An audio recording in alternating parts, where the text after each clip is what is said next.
ಈಜಾಡುವಂತ ಜಾಗ ನೀವೇ ನೋಡಿ ಹೇಗಿದೆ ಜಾಗ ಏನ್ ಕೇಳಿದ್ರೆ ನಿರೀಕ್ಷಿತ. ಇವತ್ತು ನಾವು ಕನಕಪುರ ಹೋಗುವ ರೋಡಲ್ಲಿ ಕಬ್ಬಳಮ್ಮ ಊರಿಗೆ ಬಂದಿದ್ದೇವೆ. ಒಂದು ಬಡಿ ಹಿಂಗೆ ಸ್ಟ್ರೈಟ್ ಇದೆ, ಇಲ್ಲಿಂದ ಆಟ ಹುಡುಕಿತ್ತು ಅಷ್ಟು ಸಿಕ್ಕಿಲ್ಲ. ಒಂದು ಊಟ ಇದೆ.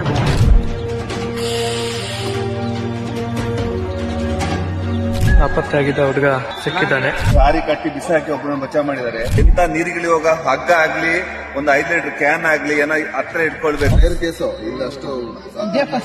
ಒಂದ್ಸಲ ಹೋದ ಪ್ರಾಣ ಮತ್ತೊಂದ್ಸಲ ಬರತ್ತ. ಒಂದೊಂದು ತಾಯಿಯಿಂದ ಒಂದೊಂದು ಮಕ್ಳು ಇರ್ತಾರೆ. ಏನ್ ಮಾಡಿ ಎಷ್ಟು ಆಡ್ತದೆ. ನಾವು ಇಷ್ಟೇ ಕೇಳ್ಬೋದು, ಆ ಪರಮಾತ್ಮ ಮನೆಯವರಿಗೆ ಕುಟುಂಬದವರಿಗೆ ದುಃಖ ಸಹಿಸಿಕೊಳ್ಳೋ ಶಕ್ತಿ ಕೊಡ್ಲಿ ಅಂತ